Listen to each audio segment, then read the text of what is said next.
Hello, everyone.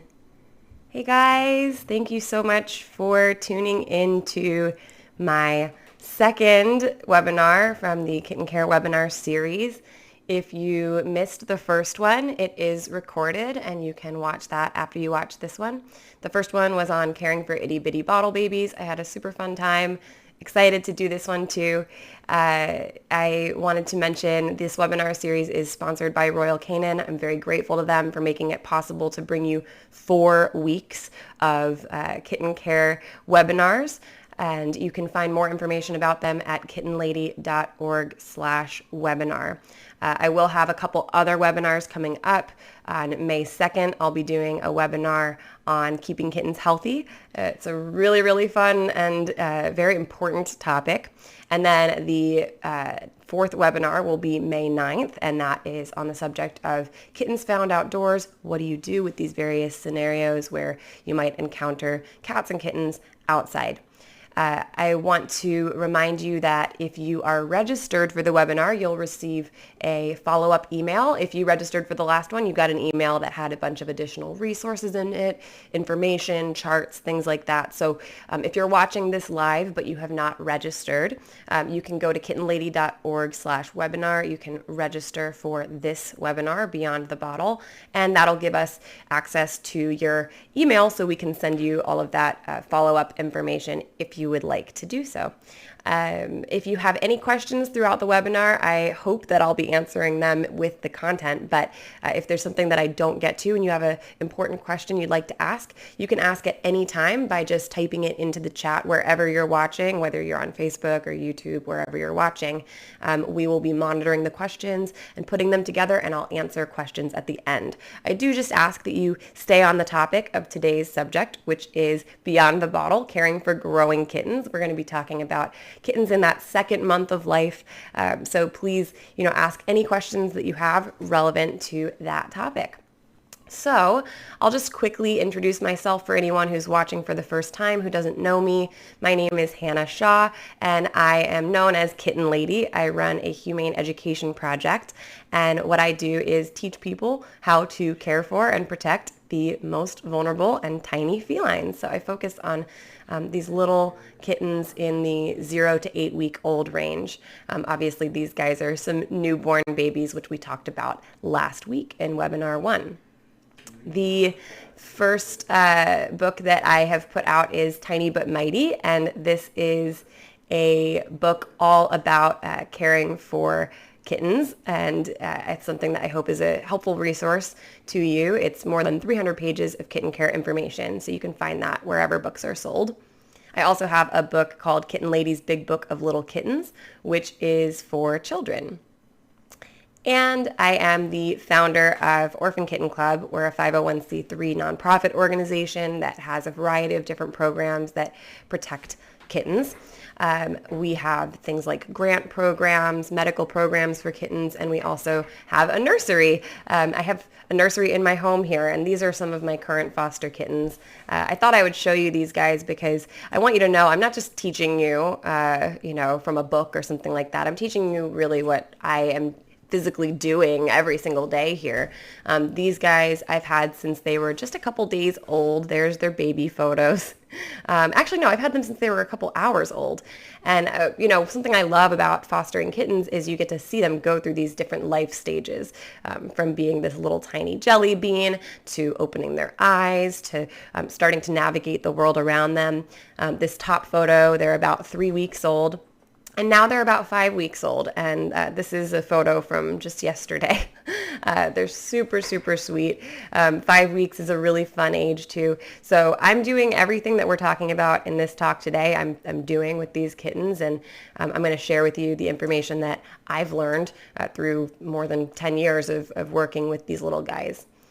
So I think that the important place to start is identifying a kitten's age. We did talk about some of this last time, but I want to go into this 3 to 8 week range.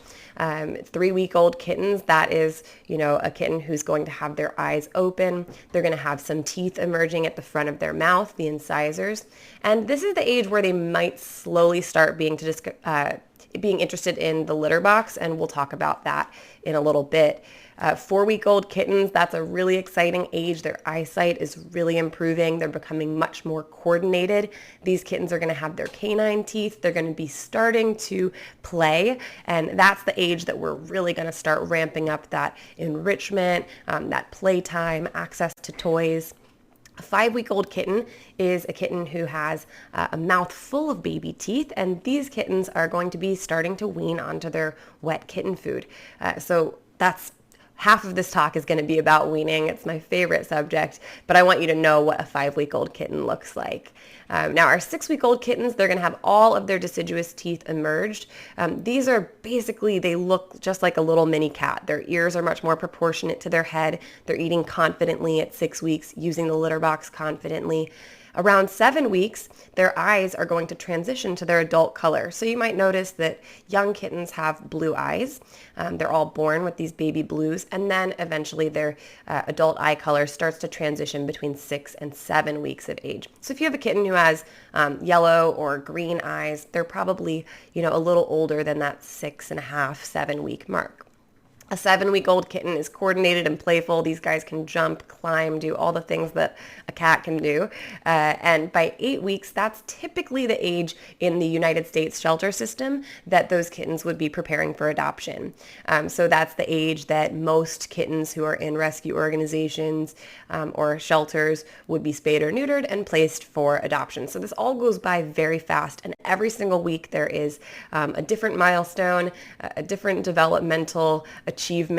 So let's talk about really making sure that you guys know how to tell what stage they are. We talked about teeth last time. I'm going to quickly go through it again for anyone who missed it. If you have a kitten who has no teeth in their mouth, that kitten is under 3 weeks old, probably a 2-week-old like this one here, or younger. And these kittens are not the kittens we're talking about today. If they don't have teeth in their mouth, they have no business eating meat. They have no business, playing with toys. These guys really just sleep and nurse. This is our 3-week-old kitten. You can see that this kitten has incisors. If you are not sure how old a kitten is, open up their mouth, look inside. You can put your finger in there and feel, do they have teeth on the side? Do they have their canines? Do they have their incisors? Incisors are the first ones to come in at 3 weeks of age. So these kittens are kittens who might be starting to try out the litter box, but they're not eating wet food just yet. This is our 4-week-old kitten. Our 4-week-old kitten is going to have those canine teeth that are poking up out of the sides like little fangs. And these are our teeth. This age is our kitten who we are going to give access to toys. We're going to start playing with them. These kittens are really starting to navigate the world around them. And here's our 5-week-old kitten. So 5 weeks plus, they're going to have the teeth on the side of their mouth, the premolars. And I talk about teeth a lot because it is a really good way to tell their age, but it's also a very important way to tell what stage of development they're in. If a kitten has no teeth on the side of their mouth, they probably are not ready to start eating meat yet. So let's give them some time to, grow those teeth and start eating that wet kitten food once they are ready. So again, we have our 2, 3, 4, and 5-week-old kitten. Okay, so it's important to know what age a kitten is because that's going to tell you what stage of development they're in. And weaning is a really, really, really important moment in any kitten's development. Weaning is the process of going from nursing or bottle feeding to eating solid kitten food. And I want to talk about what that would look like in the wild with a natural situation with a mom and her baby. What that would look like is that around 4 weeks of age, mom would start bringing weakened prey to her babies. So prey that, the babies can practice hunting on. Remember, our 4-week-old kittens are those who have their little canine teeth sticking up. They're becoming much more coordinated. They kind of have that paw-eye coordination coming in, so they're starting to play, interact with objects in the environment. mom's bringing them weakened prey, and they're actually starting to practice biting prey, starting to practice batting at prey. This is where they're really starting to be interested in hunting behaviors, but they're not eating a whole meal of a prey item right now. They might get a little tiny taste, but most of the nutrition that a 4-week-old kitten will be getting is from their mom, from nursing. So this is a process. It takes a couple weeks. The kitten is improving their hunting. They are improving their biting skills. They're improving their paw-eye coordination, and they're improving the skills of actually consuming solid foods. So between 4 and 7 weeks, they're, likely to still be nursing on mom, but they're slowly making that transition, right, from depending mostly on mom to being able to depend on themselves, eating independently. Now, the reason I talk about what would be natural is because we want to simulate a natural experience for our kittens. And I don't mean bringing weakened prey to our babies, but what I mean is that we should be looking at weaning as a process. We don't force human babies to go from eating, breast milk with their mom to eating a meal of a burger, in one day, right? It's a process. It's a long process. So with kittens, we want to look at it that way too, at least 7-day process. And during that process, the kittens can start trying to eat some of the wet kitten food, but you're also giving them supplementation, whether that's, with mom or with a bottle if they're an orphan. There are a lot of challenges that can happen with weaning. There's really 3 distinct reasons that kittens have a hard time weaning at first, and it's not even that they have a hard time, it's just a process. The first thing is that it's a new skill. To wrap your teeth around food and bite down and chew is a very different skill than suckling on mom or on a bottle, right? Think about the movement of the mouth that it takes to nurse on a bottle. Very different than wrapping your teeth around a piece of wet food and going biting down, right? So these kittens don't have even just the muscle memory and coordination right away to know how to do those things. That's something they have to learn. Second thing is they might not be able to even associate a dish with food. So if you put food down in a dish, they're not used to that being where food is. They might not even be able to identify that that's food or be able to access it from a dish right away. So we want to know that that's also a process. And then finally, internal things that are changes for kittens, right? If you change a diet suddenly, rapidly, or too prematurely, that can cause some GI upset for the kitten. So all of this is to say that it really is a process. They have to learn the new skills of eating, and their body has to acclimate to eating a new protein source, right? So I want to show you this little video, and the reason I want to show you this is because I see this a lot. And I think that if you are a new foster parent, you might not recognize what's going on here. So tell me, do you think that these kittens, if you put this food down for them and you saw them doing this, are these kittens eating well? These kittens, they certainly are making sounds as if they're eating. They're hovering over the dish. Their heads are bobbing around as if they're eating. I think a lot of foster parents might see this and think, this is a kitten who is eating food. But actually what these kittens are doing, if you take a closer look, is they're suckling. These kittens are nursing as if they were with their mom. They're not actually getting any food into their mouth. They're not swallowing any food. They're not getting any nutrition. They're just kind of getting it all over their face, as you can see with baby Splash here. They're just getting it all over their face. And so this is a really important thing to point out, because if you're fostering kittens and you put some food down for them and you notice that they're hovering over the dish and going, you might think that kitten's, growing fine and they're doing a great job at weaning. But actually that kitten could be really, really in trouble. They're hungry. They're not getting the nutrition they need. So this is a big reason why we have to weigh our kittens throughout weaning.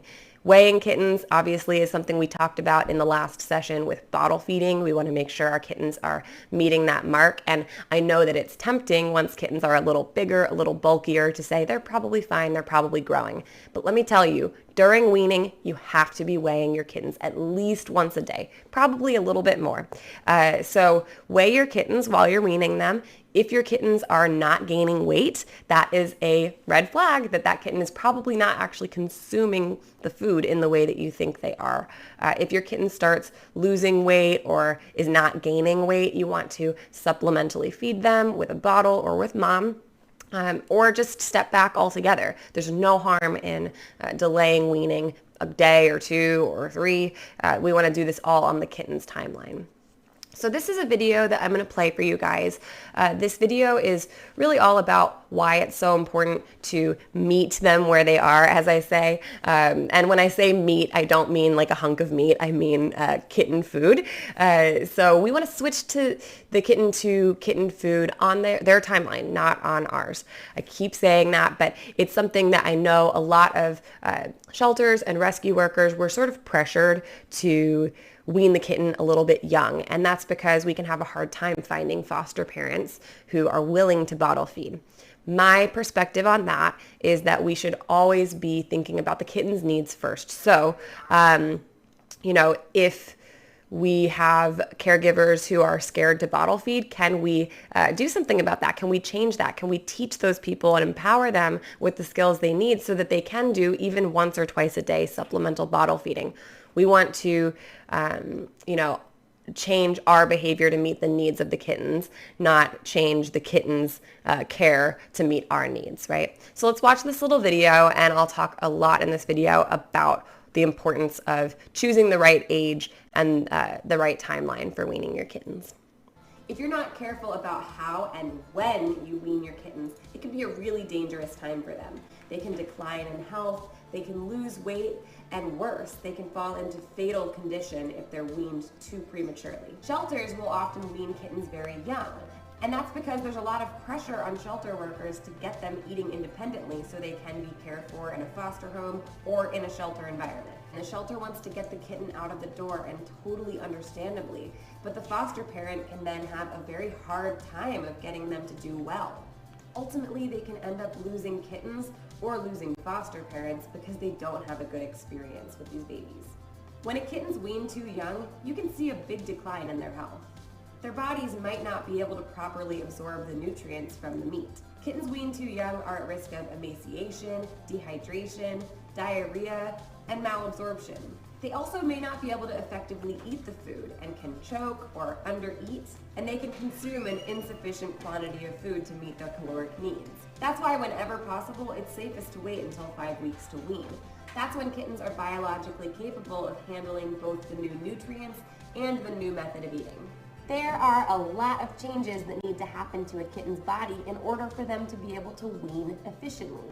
At 3 weeks old, the kittens might have their first teeth, the incisors, but don't let that fool you. The incisors are not for eating meat. The incisors are really for grooming, and that's why at 3 weeks old, you start seeing kittens getting their first tiny teeth and engaging in their first grooming behaviors. It isn't until the kitten is 5 weeks old that they have both their canines and the premolars on the side of the mouth. Those are the teeth that are designed for shredding solids. Even if they do show initial interest in the food, I see a lot of what I call meat nursing, which is where a kitten is actually suckling on the wet food. Oh, are you gonna meat nurse right now? You're doing it. You're stuck. See, this is why you still need a bottle, because you get stuck and you're nursing your meat. You're a meat nurser. But as cute as meat nursing is, it doesn't give a kitten an entire meal. I mean, think about how we wean human babies. You don't just pull them off the breast one day and stick a piece of pizza in their mouth the next. So we need to be able to support the kitten throughout this entire process. Every kitten's going to be different. Out of this litter, Will and Catalina are the two that struggle the most. I have to really sit with them and show them the food and continually try to support them making this transition. But ultimately, you do need to supplementally feed them until they've totally got it. So after Will has done everything he's going to do with his meats, I will give him a bottle to make sure that he has all of his nutritional and caloric needs met. Do you want this? Oh, Will loves his bottle time. Okay, so let's talk about kitten food. What do you look for in a kitten food? How do you know what to feed them? Well, the first thing is make sure that you're feeding them something that says kitten food. So cat food and kitten food are going to be a little bit different. Kittens are growing rapidly. Their eyes are developing, their bones are developing. Everything is developing in these kittens. So they have different nutritional needs than an adult cat would. So we want to focus on making sure that we get them something that says kitten on it. It's going to be higher in protein. It's going to be higher in fat. That's what these little growing kittens need. We also want to always try to start with a wet canned food. And the reason for that is that these little guys, they are not great at drinking water. You'll see in a moment, we'll talk about water. And they're going to rely a lot on their food source for moisture. So wet food is always a really good place to start because they're going to get that moisture content from the wet food. We'll talk about differences between feeding wet food, dry food, all the different options after this. But I've been feeding the Royal Canin mother and baby cat to my kittens for years, and one thing I like about it is that they do make it in a wet form and also in a dry form. So there's something for every kitten for whatever that kitten needs. But make sure that you're getting something that says kitten food on it. And these are some examples of some weaning supplies that you might go for. Your wet canned food. You may want to get a bag of dry food for your kittens. Some kittens do like that, and it might be something that's appropriate for certain kittens. And when you do that, of course, make sure that it's also a kitten food, something that's going to be a size that they can eat and the right nutrition for them. You also want to get a shallow food dish, okay? So not like a giant dog bowl that a Labrador retriever would eat out of. You want something that is almost more like a plate. These kittens can have a hard time putting their head over a bowl into a dish. So we're going to get something nice and shallow. Maybe you even do just use a plate. Of course, if your kitten has been on formula, you're still going to need a little bit of formula because you want to make sure that your kitten has the option of supplemental feeding if they need it. Bottle, if the kitten was bottle feeding, you might be doing some supplemental feedings. And then definitely these little baby spoons are super helpful. These are just baby spoons for human babies, but it's something that I recommend having on hand. It's helpful for showing kittens the food and helping them access it. Do you free feed kittens or do you meal feed them? This is a question I get a lot. And the answer is, with the age of kittens we're talking about, these kittens who are really in that rapid growth phase, these kittens are under 4 months, they are growing like leaps and bounds every day. We do want them to have free access to food. What I mean by that is we're not restricting them. We're not like measuring out their meals and saying, okay, you get this much and no more. We want to give them the food that they want to eat. So let's give them free access to food. But when I say free access, I don't mean putting food down and walking away. Free access means that they do have access to food when you're not there, but that you still are actually doing meal feeding with them. So you're actually observing that the kitten is truly eating. You're not just putting it down and walking away and letting them suckle at it, right? So we want to make sure that they really are actually consuming it. So typically what I'll do is I will do meal feeding with the wet food. And that means I go in there, I open up the can, I put the food out, they all get excited, they eat the food, and then maybe I'll leave the leftovers in there for them for a little bit if they want to snack on it later, or I'll leave out a bowl of the dry food for them to snack on when I'm not in the room. But you definitely still want to do some meal feeding. So the answer is kind of both. As the kittens get older, once they're in their adoptive home, then the adopters can look more into, meal feeding, true meal feeding as the kittens are, 4 months old and older. But before that, we really do want to make sure they have free access to food. And that's my kitten, Alice. She's one of my current babies who's weaning as we speak. Now, hand feeding is something that I don't see a lot of people do, but it is actually my number one way that I wean kittens. I love hand feeding because you got to think, especially if you're a bottle baby foster parent, kids think that your hands are where food comes from, right? You're bottle feeding the kitten. They know to go over to your hands. So you put food in a bowl and they're like, who needs a bowl? I want your hands, because your hands are where food comes from. So we want to give them an easy way to access food. What I will do with my kittens is actually scoop a little bit of the food onto my finger, and then I'll show that to them. If they don't understand it right away, I'll put a little bit of it in their mouth, and oftentimes that's enough for them to go, whoa, that tastes good. I want some more of that. Then I'll pick some more up and hold it for them. So they're eating, they're getting the skills of biting. Sometimes it's easier for them actually to learn how to bite when it's a freely floating piece of food than if it's in a dish. So I'll hold the food for them. They'll take some bites of it. They get used to that skill of biting, chewing, and swallowing the food. And then I can put the food down in the dish and show it to them. The one exception here is obviously you would never put food in the mouth of a kitten who cannot swallow or who's asleep or lethargic. Please don't do that. But if your kitten is healthy and you put just a small amount of food in their mouth, it's kind of like spoon feeding a baby. So I'm going to show you what that looks like. This is just the other day. These are my current foster kittens, and you can see in this video some of them are eating out of the dish beautifully, but Nelson is having a little bit of an issue. He didn't understand the bowl. So in this video, you'll see Nelson learn how to transition from the hand to the dish. So what I'm doing here is taking a small amount of the wet kitten food and placing it into Nelson's mouth. And usually that's enough to prompt him to start seeking more of the food. He's excited about the flavor and the texture, but he doesn't really know how to eat this food on his own yet. He's used to being bottle fed, which means he associates my hands with food. So I like to help him by showing him the food in my hands.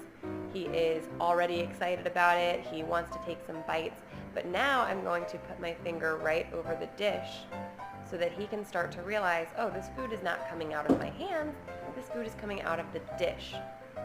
Slowly, I'm going to remove my finger, and he's going to eat right out of the dish. Awesome job, Nelson. Way to go, buddy.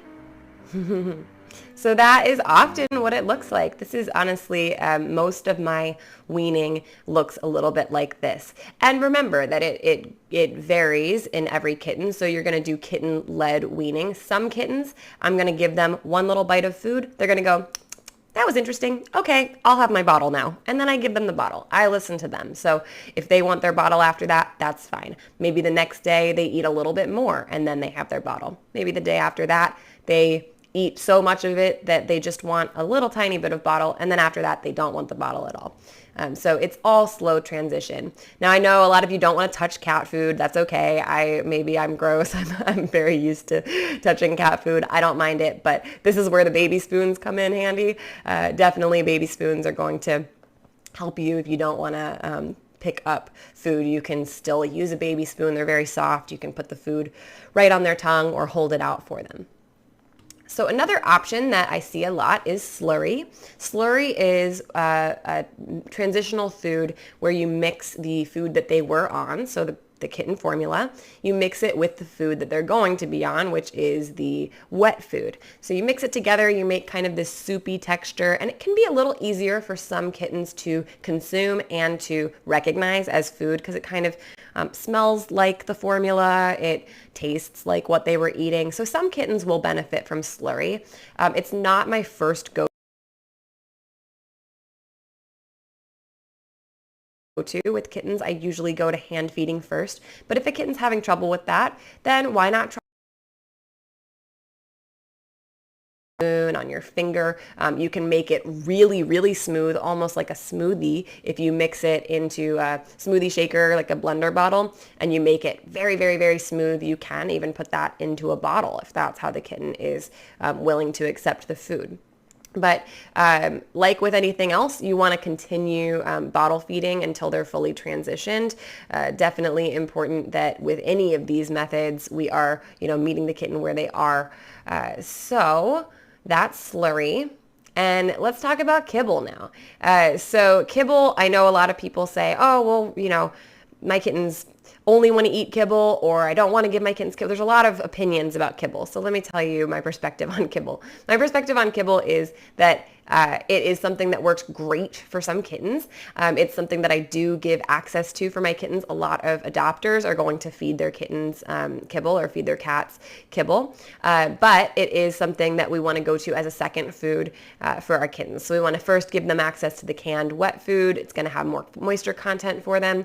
But dry food is perfectly okay. And I do have some kittens who totally don't want wet food at all. They only want the dry food. And I say, that's great. If that's what you want to eat, then that's great, as long as it is a nutritionally complete kitten food. And the mother and baby cat I really like for the little ones, because you can see it's really, really tiny. It's easy for them to eat.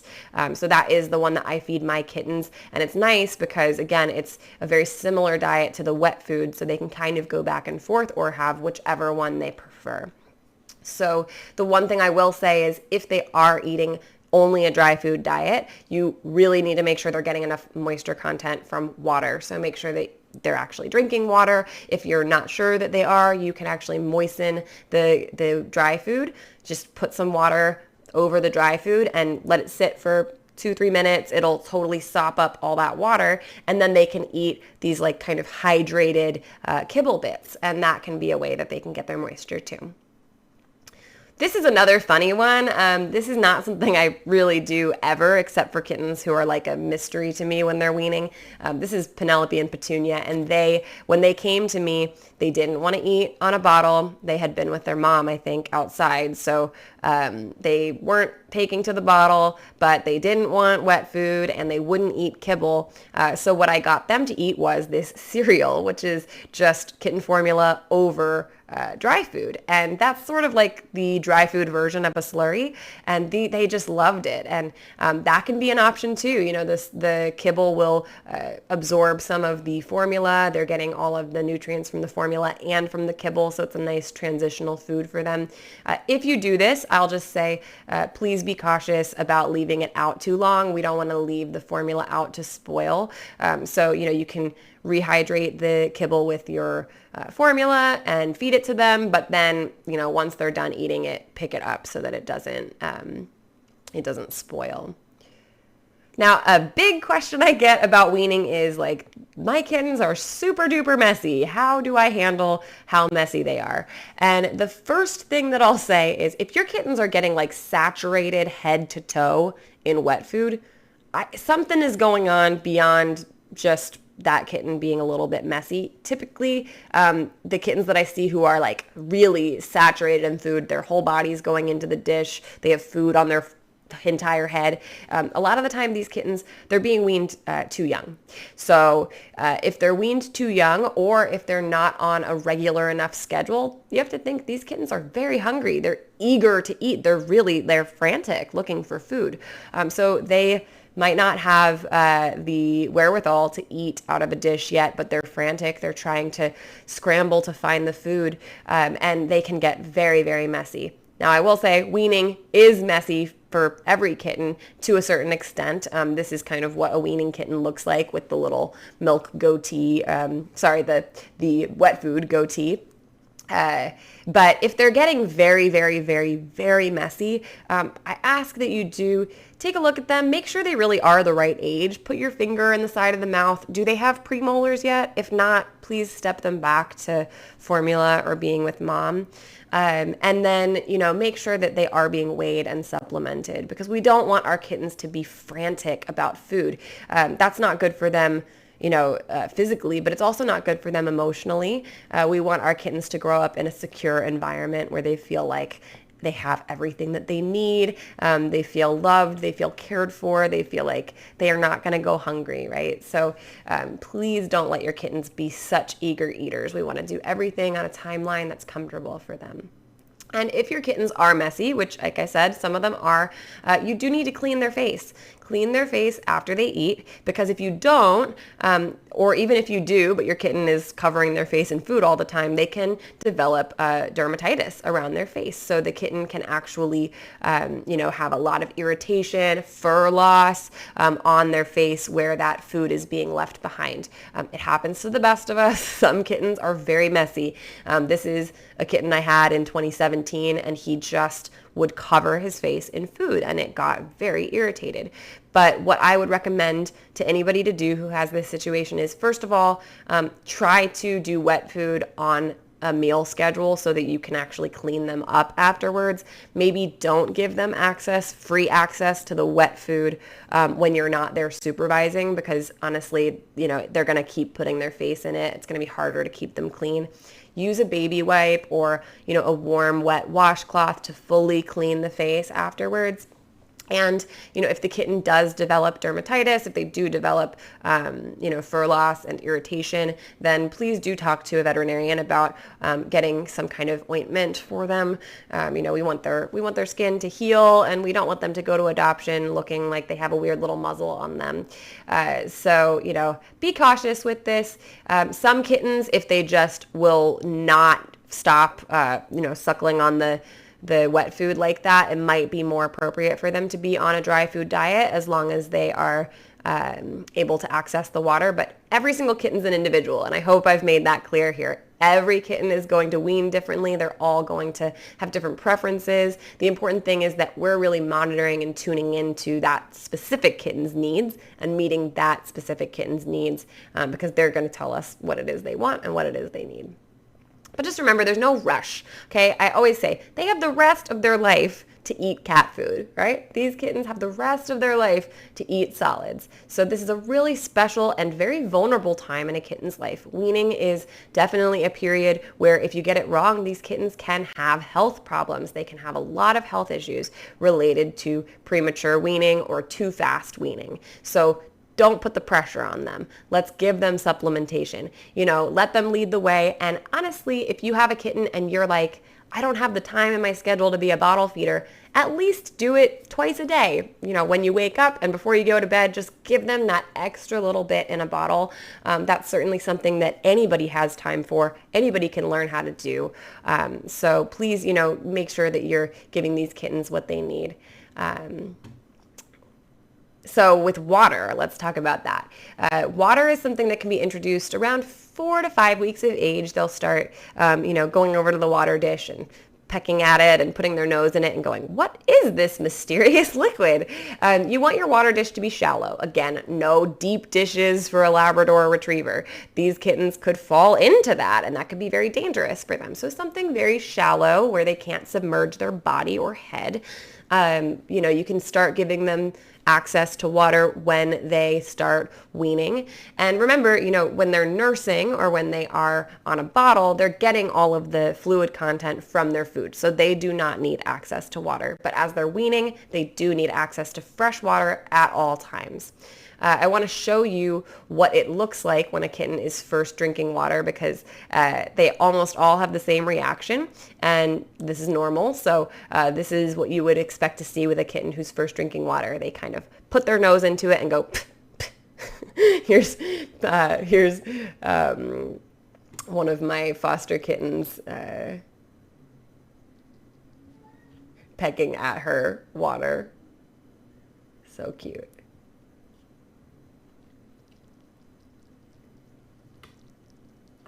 That's Pepita, one of my recent foster kittens. And you can see she actually got the hang of it quite quickly. They dunk their nose into it, and then they realize that that's actually a line of water that they can start to drink from. Most kittens understand water right away after a few pecks on their nose. But if they're not understanding water, again, you can add some water to their food. Even if they're eating wet food, you can add a little splash of water into that and mix it in there if you're worried about them not getting enough fluids. So let's transition a little bit to talking about litter. So kittens are going to be, getting stimulated by their mom or by you if you're doing surrogate care for an orphan. And these kittens are, around 3 weeks of age, they might start going to the bathroom, on their blanket or, in their bed where they're sleeping. And that's a good sign that they're ready for a litter box. So around between 3 and 4 weeks of age. You wouldn't expect a kitten to be fully litter trained at that age, but you would expect them to start looking for somewhere to go. So the important thing is that we give them an appropriate litter box that they're going to easily understand and access. So here's 4 examples of appropriate litter boxes.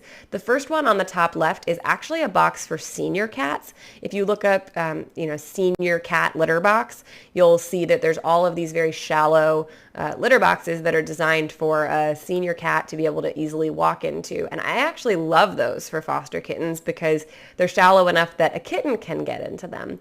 They are quite large, so it's not really what you need for a single kitten who's learning. But if you have a big group of 6 kittens who are all learning how to use the litter box, then definitely a senior box is a great way to go.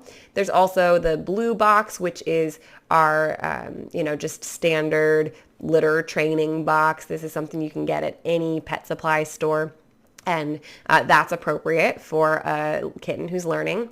Honestly, I love the aluminum trays. You can buy these like aluminum trays that are for, use in the kitchen, but they come in packs of like 25. So you use them and then you toss them. And that's nice because kittens can be messy in the litter box. And, it's nice to be able to have something that you can just discard. So that might be an option for you if you are doing a lot of kitten fostering. And then finally, we talked a lot about wet kitten food. The wet kitten food comes in these little cardboard trays. And this is a great opportunity to upcycle your cardboard trays. I never throw my cardboard trays away. As I'm going through my food, I take the cardboard tray that the food comes in and I put it to the side. And then when my kittens are training, I'll actually pull those boxes and put litter in them. And that's a perfect first box because it's super duper shallow. We want the kitten to be able to easily access the litter box. So here's what a not appropriate litter box looks like for a kitten. If a litter box has a big step that you have to walk up and you got to turn around a corner and go through a flap and, fight a dragon just to get into the litter box, that's not an appropriate box for a little kitten who's learning, right? Nothing that they have to hop into from above or climb a big thing to get into, and certainly no automatic litter boxes. These are not appropriate for kittens who are learning how to use a litter box. And the reason is that if it's really hard to access the litter box, they're not going to go in it. They're just going to go somewhere else. And if they start going somewhere else, they're going to learn that that's the appropriate thing to do. And it's going to be a lot harder for them to unlearn that behavior. So we want to give them a good option from the beginning. I'll also caution you that most of the automatic litter boxes, like the one you see in the bottom right, they're actually weighted for 5 pounds typically, which means that they actually can cycle with the kitten inside of it if the kitten is under 5 pounds. So please, if you have automatic litter boxes, be really careful about them. We have some in our home, but I actually turn them off if the kittens are anywhere in proximity to them because I don't want the kitten to go in there and end up on a spin cycle. So be cautious about that. Really, you want to just start with something super duper simple when you're litter training your kittens. So let's watch a little video about the transition from being stimulated to go to the bathroom to accessing a litter box for the first time. Here's a little video about that. If you're raising baby kittens, you know that they don't go to the bathroom on their own for the first few weeks of life. From 0 to 3 weeks of age, kittens will be stimulated to go to the bathroom by their mother licking them. If you're caring for an orphan kitten who doesn't have their mother, you'll have to help them go to the bathroom by stimulating them with a soft tissue. Once the kittens hit 3 weeks old, their bodies start being able to gradually go to the bathroom independently. So you might start to notice that they pooped or peed in their bedding between feedings. That's a perfect time to start introducing the litter box. To litter train kittens, you're obviously going to need a litter box and litter. For your box, a small, cheap, shallow box is where you want to start with these little guys. Nothing covered, nothing too tall, nothing with a door or steps or anything like that. In fact, when they're first learning, I just use these cardboard trays as their first training boxes. The cardboard trays that hold canned food are perfect for litter training kittens. I love using these because they're so shallow the kitten can just walk right into it. And once they get really gross, you can just toss them in the trash. This means a clean box for the kittens and less hassle for you. Remember that kittens navigate the world just like human babies, with their mouths. Highly fragrant litters can be bad for tiny kittens if ingested, and clumping clay litter is definitely a no-no, since it clumps up when it touches liquid. Instead, I recommend using something like an unscented paper-based litter or even a corn or wheat-based litter until they're 8 weeks old and confidently exploring the box without munching on it. Once the kittens are closer to 6 or 7 weeks old, I move them into a plastic litter box that is more like what they'll have as an adult. You still want this box to be shallow and lidless, but it can be a bit bigger and more sturdy than those cardboard trays. The litter box should always be the first thing you show a kitten anytime they go to a new home or a new room. Put out as many boxes as you need, depending on the size of the space. For instance, a little baby in a playpen only needs one. But if you have a rambunctious 8-week-old kitten running around your house, you should ideally have at least one box in each room while they're still learning. Kittens will typically be drawn to go to the bathroom in a corner, so I recommend starting by putting a box in 1 to 2 corners of the room. Once the kitten starts using the box, congratulate them. Kittens do well with positive reinforcement. You can use an encouraging voice and give them some extra pets while they're exiting the box. You also want to make sure they don't find alternate places to go to the bathroom. Maybe you have a pile of laundry in the corner of your room, or some blankets all bunched up in their playpen. This might be okay to you, but to a kitten, they might think this provides a good place to cover their waste. When kittens are litter training, it's so important to keep a clean box so that they're incentivized to use it. This is where a lot of people mess up. They don't clean the box enough. This is a big pet peeve of mine because it's so unfair to the animal. And it gives people the impression that cats are smelly animals. Cats aren't smelly animals. You're a smelly animal if you don't clean the litter box. One way to think of it is whenever you feed them, you should also check out the box and see if it needs a scoop. If it does, it's easy to just toss that small amount into a toilet, a trash bag, or a smell-proof pail. Okay, so let's go through some of the let's go through some of the do's and don'ts of litter training kittens. It covered a lot in that video, but the basic things that you need to know are, first, make sure it's a litter box that the kitten really can access easily. It's shallow, it's uncovered, they can easily find it. You also want to use your kitten safe litter, so something that is fragrance free. Typically you're going to want to go for something that's non-clumping. And you want to clean the litter box at least once a day, if not more frequently. Highly recommend, just getting a litter pail that you can scoop the litter every time you notice that it's dirty and put it in there. These kittens really want access to a clean box.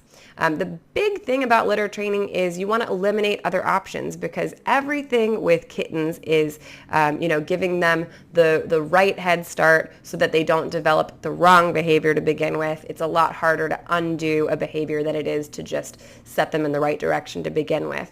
So remember that kittens, they're just looking for somewhere to bury their waste. They're very clean animals, and they are just looking for somewhere where they can cover up. So if there's a pile of clothes or a pile of bedding, they might go to the bathroom there because they think, oh, I can cover this up. So let's eliminate those options. Give them, just a smooth pile of bedding, no access to anything else where they can cover their waste. Put the box in a corner. Make sure that, they have access to it freely if they're roaming all over the house. If this is a newly adopted kitten, I would even maybe send your kittens to their adoptive homes with a couple of those cardboard trays so that they have extra litter boxes they can put around just while the kitten's learning to navigate their space. And of course, know that these things take time. A lot of your kittens are going to think that the litter box is a bed or a source of food. This is Blossom laying in her litter box, and all that I can say about that is be patient with them. They don't know what it is. And in this picture, you can see, she thinks this is a cozy bed. I would say this is probably a kitten who just doesn't want like a soft blanket to lay on. She wants something harder to lay on. So maybe I'd give her some corrugated cardboard or something that she can lay on instead. But we'll just remove her out of there, and make sure that she learns what that area really is for. Positive reinforcement only. We're never yelling at our kittens. We're never going, look at what you did, and putting their nose in their poop or something. No way. We just want to positively reinforce, even if they are not getting it perfectly, but they're trying. You can see here, Zuma is in the box. She's doing great. Will, the little orange kitten, has one paw in the box, but is going outside of it. He's trying. Bless his heart, he's trying. We're going to say, oh, good job, Will. You really did a good job. You really tried. And maybe I'll pick him up while he's in the middle of going and, move him 2 inches into the box and then, give him some pets and tell him he did a really good job. But honestly, most kittens, by the time they are 5 weeks old, they are doing pretty great at litter training, but they're all on their own schedule. So really, positive reinforcement, just keep trying to do the right thing. And most of these guys do beautifully with litter. We also have to remember that our kittens are micropanthers. Sometimes I hear people say, well, I, love kittens because they're cuddly and they lay in bed with me. No, that's one part of being a kitten. But the main part of being a kitten is you're a little tiny micropanther with all these little instincts sparking in your brain telling you, I have to pounce, I have to bite, I have to climb and scratch and play. And, if you don't want to be working with an animal like that, then there are plenty of other species you can work with. There's a huge need for foster care for even guinea pigs and rabbits. And I'm not being sarcastic. There really is. If you don't want to work with a micropanther, definitely, contact your local critter rescues and foster some guinea pigs or bunnies. But if you are working with kittens, you have to know that biting, scratching, pouncing, clawing, climbing, all of these are normal behaviors, and they're behaviors that we actually want to encourage because we have to respect the species that we are raising, right? These guys are going to have all of those behaviors. So let's know that ahead of time, and let's do the right thing ahead of time. So let's appreciate their natural behaviors. I love that these kittens are who they are because that's what makes them so special.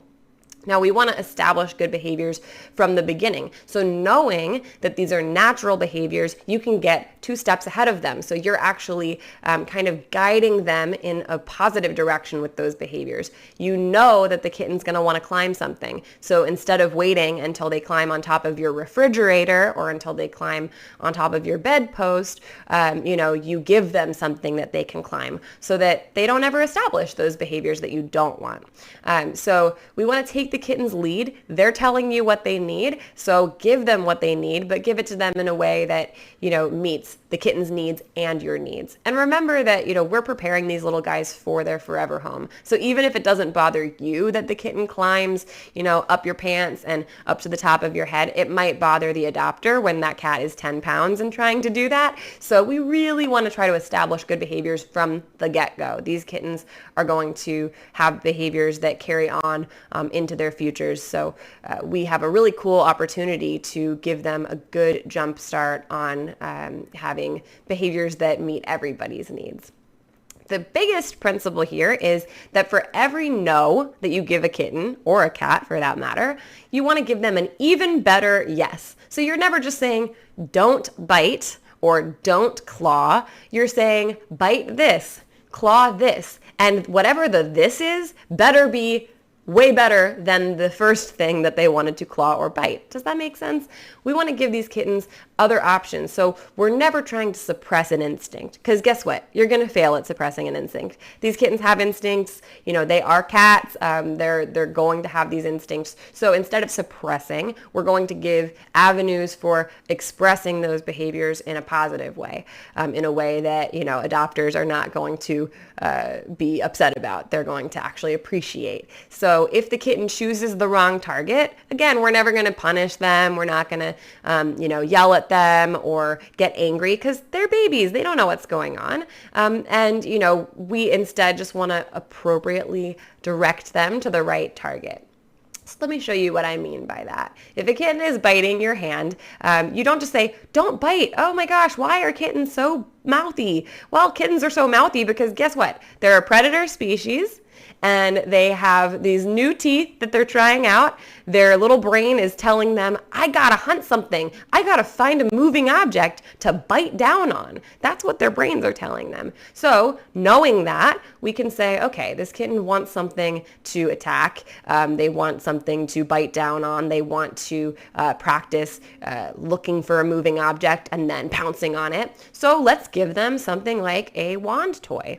A wand toy, you can move through the air. They get to practice looking at it, sizing it up, pouncing on it, biting down, and that kitten now is satiated even more than they were by biting your hands, and now your hands are not going to get bit.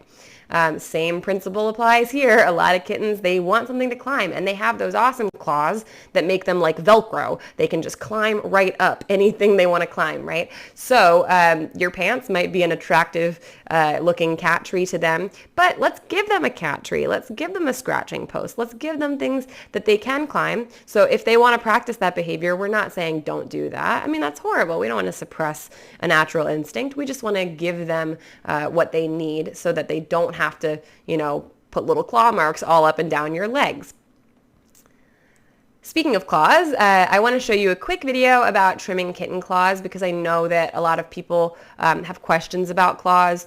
My perspective is that, and this is not even just my perspective, this is just true, kittens' claws are a necessary and important part of their body. We never want to be doing something like mutilating the kitten and removing claws, like actually declawing them surgically. That is very unethical thing to do to a baby. We don't want to do that. But we do want to trim their claws, and it's very different. I have to explain it sometimes to people because they don't understand what the trim is. So declawing is a surgical procedure that mutilates the kitten, and it actually removes part of their paw, the last digit. We don't want to do that to our kittens. They need their claws. Their claws are really important for stretching, climbing, self-defense, all of these various things. But we do want to trim their claws. So trimming their claws is like trimming your nails. If you look at your own nails, you have a pink part of your nail and you have a white part of your nail. Same thing applies for your kittens.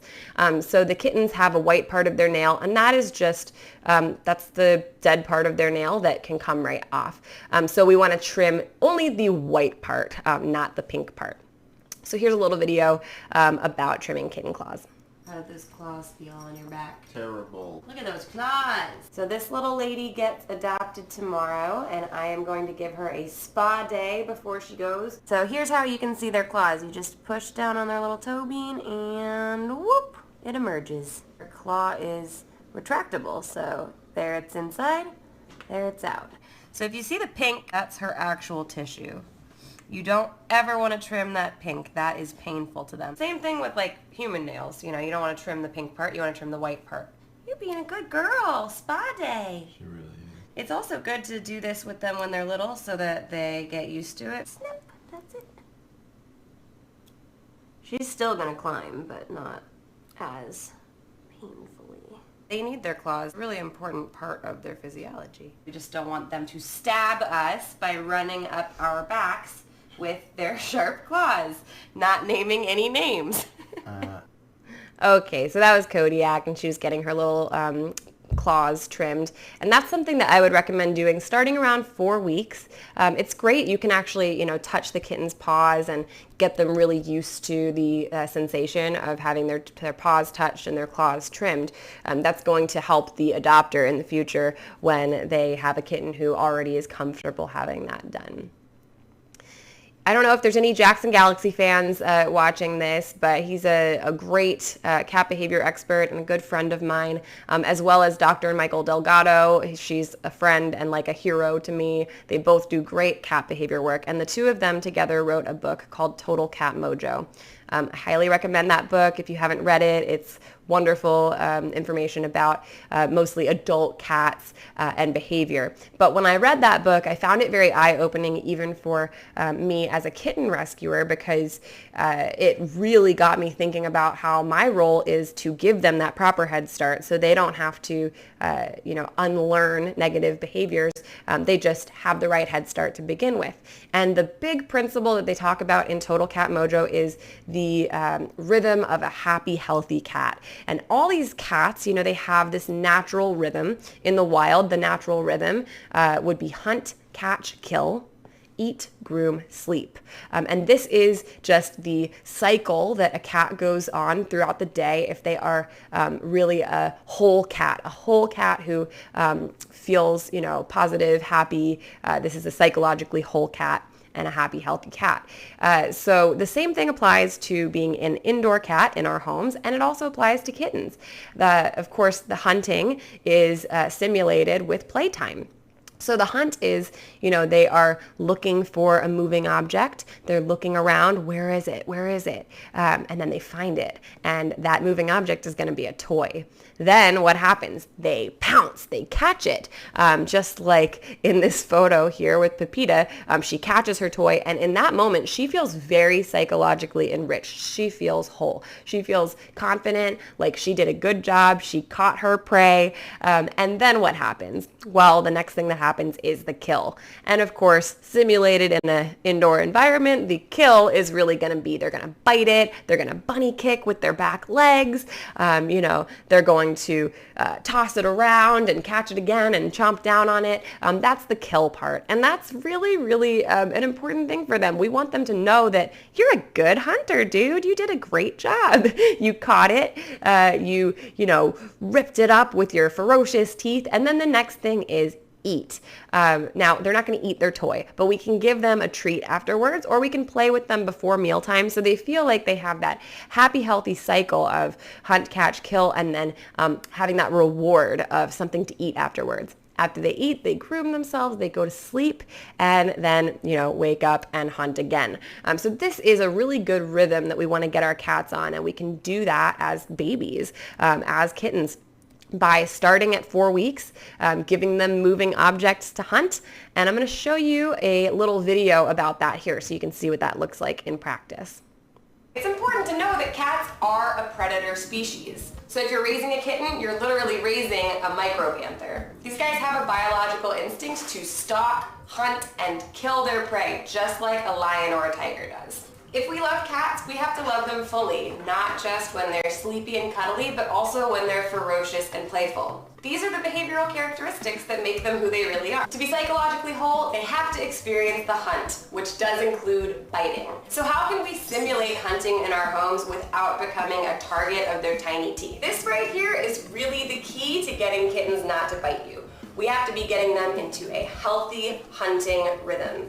We have to be playing with our kittens actively multiple times a day with toys that move.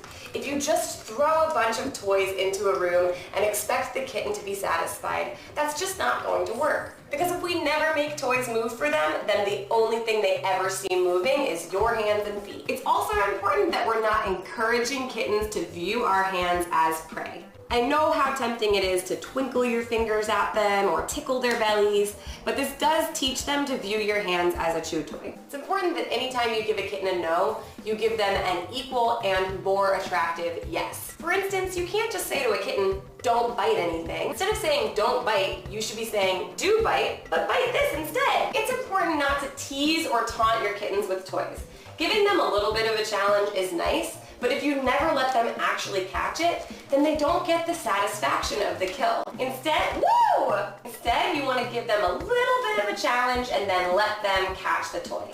Good job, Kabu. So I like to give my kittens the thrill of the hunt, let them catch the toy and really kick it, bite it, and show it who's boss. Then after a good play session, I feed them. This is like the reward for being a good hunter. They feel so satisfied and proud. Then they can groom themselves, go to sleep, and wait for the next moment of excitement when the hunt begins again. So you can see these kittens are definitely psychologically whole kittens. They are, they have something to really think about. And that is an awesome thing that we want to give our kittens. We want to give them access to playtime so that they are really, really engaged and enriched. So some quick do's and don'ts, use plush toys, wand toys, crinkle balls, tunnels, any enrichment items that you can to play. You don't want to use something like your hands. I know it's tempting to do this, but please don't do that. It's a lot cuter when it's a little baby who barely has any teeth. It's a lot less cute once that kitten is a 10-pound cat. So let's not get them started with that.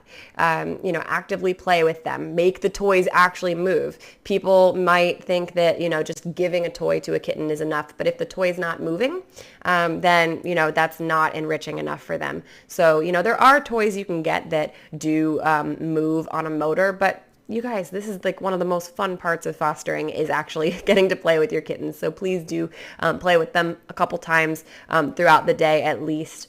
Let the kitten actually catch the toy. So if you just kind of dangle something around, or if you use something they can't catch, like a laser pointer, that's really sad because they never get to actually catch the laser.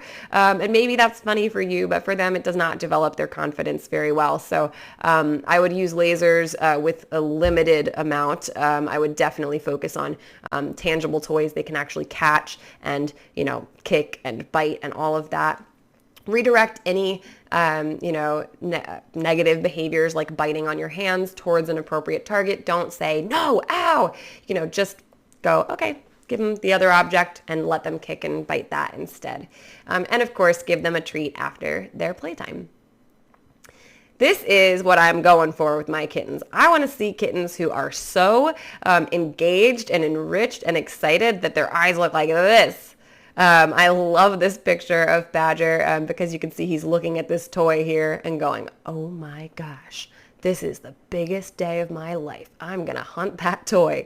And this is really what I go for with my kittens. You have to think life is about more than just eating and going to the bathroom and sleeping and going to the doctor, right? Life is about all of the interesting things that you have to think about throughout the day.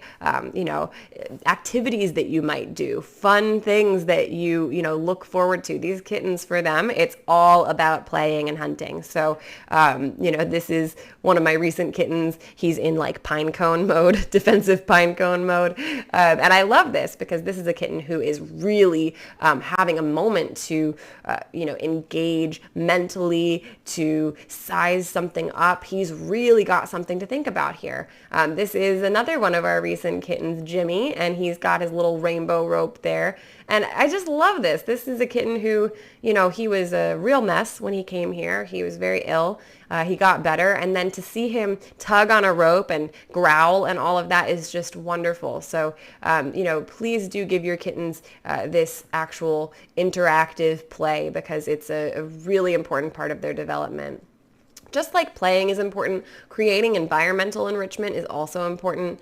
Kittens need lots of things in their environment to help them practice their natural skills and their natural instincts, things like climbing, scratching, hunting, burrowing, lounging, even exploring different stimuli, like different smells in the environment, different new things that they might see or encounter. These are all skills that we want to give our kittens so that they can be confident and they can know how to navigate the world around them. So please make sure that any enrichment or toys are kitten safe. But there's a lot of things you can do for cheap or even free. These little tunnels cost like less than $10, and kittens love having a little place that they can burrow into a tunnel because then they can also jump out of it at each other. This is a wonderful enrichment item. You can also get corrugated cardboard or scratch posts for your kittens. Definitely you want to give them something they can scratch on. Otherwise, like I said, they might reach up and try to scratch on your pant leg because that's a natural behavior that they want to express. So give them some kind of scratcher from the beginning, and you can get very, very cheap or like disposable or reusable cardboard scratchers, or there's lots of different types of scratchers. I have some recommendations on my website, but I like this one a lot. You can even give them things like a bowl on the floor. I mean, this is just like a fruit bowl that I had, but you put it on the floor and suddenly it's a cat bed. It's a place that they can spin in circles. It's a place they can fight over who gets to lay in it. Any kind of new item, don't leave your kittens with the same thing all day. You want to switch it up, One day they don't have a bowl. The next day they have a bowl. They're like, what is a bowl? This is cool. They have something to explore, something to think about. This is just the packing paper that comes in your delivery boxes, and I love packing paper for kittens. It's like my number one favorite thing because when we get a delivery that has packing paper, I go, okay, this is going to be enrichment for the day. You can see Jez is super engaged. His pupils are enlarged. He's low to the ground. His butt's probably wiggling in this photo. You can really see that this kitten is excited. And packing paper, it's awesome because you can crinkle it up. It makes an interesting sound. It's something that they can hide under. It's something they can pounce on, and it's, safe for them. So I really like things like that. But get creative. You can do so many different forms of enrichment with your kittens, even if it's just like showing them a new smell or showing them something they've never seen before. Kittens, they only have the environment that we create for them. So let's create a really interesting environment and switch it up. Remember that our trash is their treasure. You don't have to break the bank to do enrichment with kittens. Even things like, the toilet paper rolls or paper towel rolls. You can take those tubes and you could put some treats in there and close the end of it off, like push it in, and that's a nice little enrichment toy. But there's all sorts of things you can do. In this video, this is just a very cute short video of kittens exploring different things that are literally usually something you would just toss in the trash. Check it out.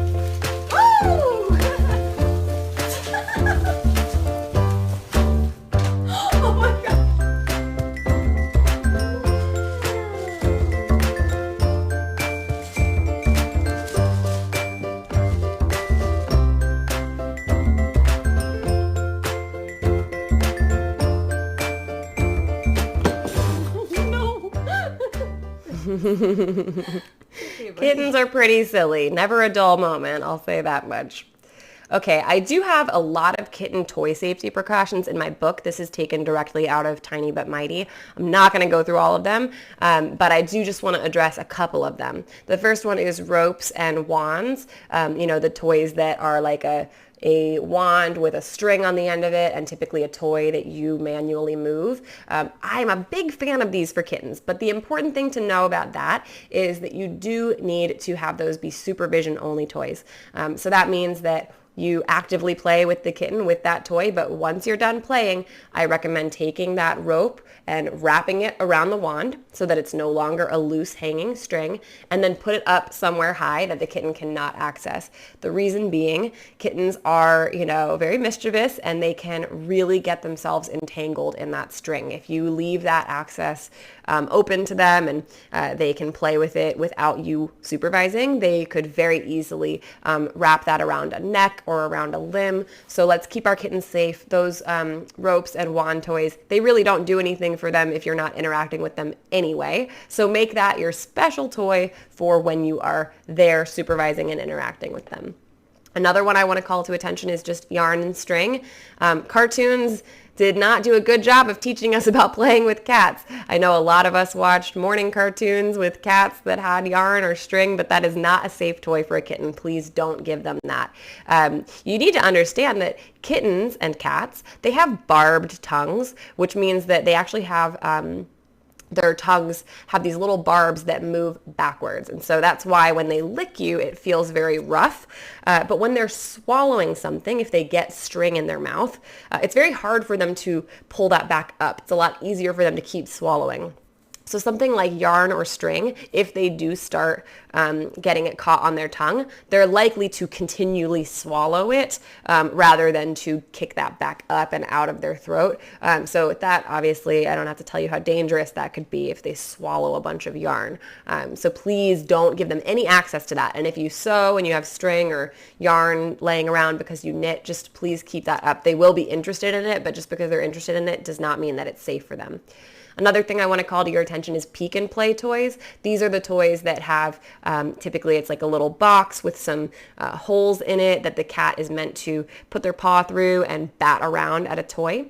And these can be used with supervision, but I'll caution you that I have seen kittens get injured on them. And the reason is that those holes are usually the size for an adult cat to put their paw through, but that hole can very easily fit a kitten's head or, a part of the kitten's body where they can get injured. They're not really designed for little tiny limbs and for little tiny heads. So please be really careful with peek and play toys. I just don't do them with my kittens because it's not worth it to me to risk a kitten getting their head stuck in a toy. And then the last one I want to call to your attention is just DIY toys.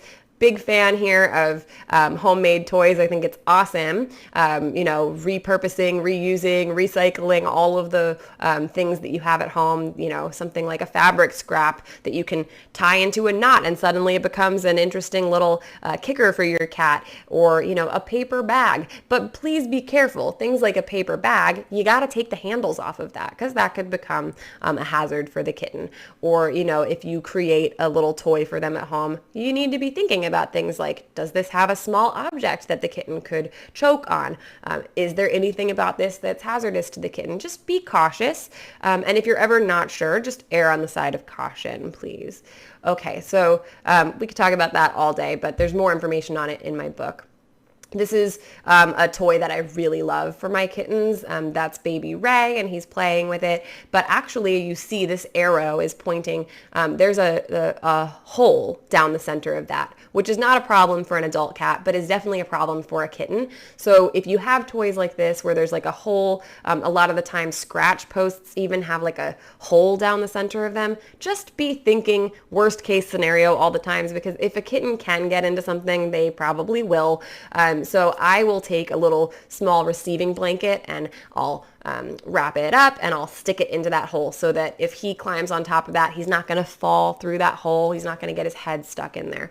So just be careful. There are modifications that you can make to toys to make them more kitten safe. And of course, the best enrichment for a kitten is a friend. Having a friend is a really, really beautiful thing for a kitten. And, if you think that cats are solitary animals, that's totally not true.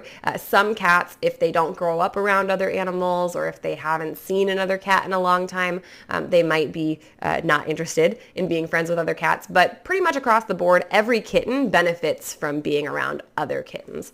And so if you are thinking about adopting, I highly recommend considering adopting in pairs.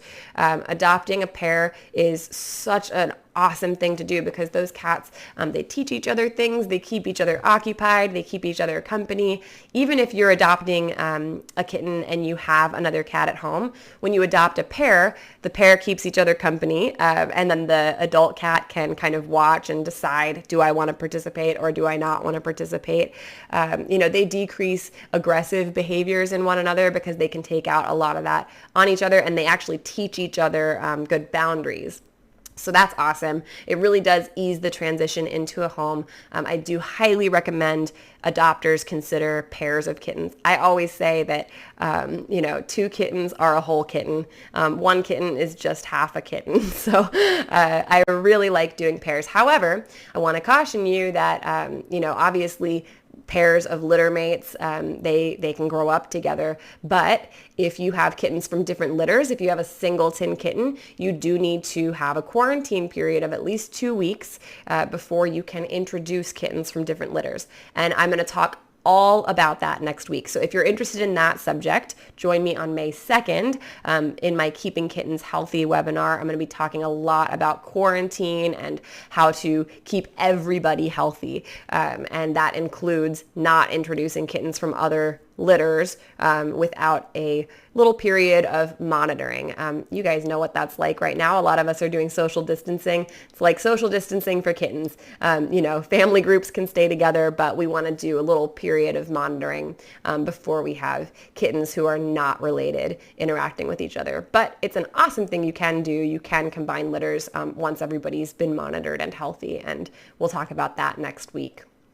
Okay, so let's move on and switch gears a little bit here. We talked a lot about weaning, we talked about litter training, we talked about behavior, and hopefully by this point we have a weaned kitten who is, using the litter box perfectly, and they're playing, and they're a happy, healthy, playful kitten. And now we want to start thinking about adoption. Our kittens are really getting all the skills they need to be independent, and once a kitten's independent, we want them to go to their forever home. So what do we need to do to prepare for that? Well, we need to do a couple things. We need to learn how to advertise them for adoption. So that involves, learning how to take some photos of them. This photo right here is actually one of my kittens.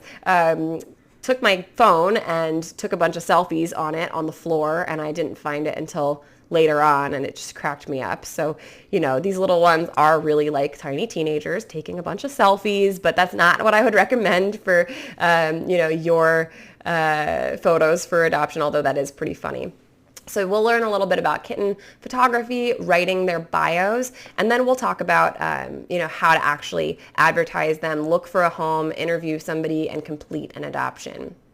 So let's watch this little video first about capturing the perfect photo of your foster kitten. And you know, you can use a DSLR or a dedicated camera for this, but most of us are just taking photos on our cell phones, so that's what this video is about, is taking a photo on a phone.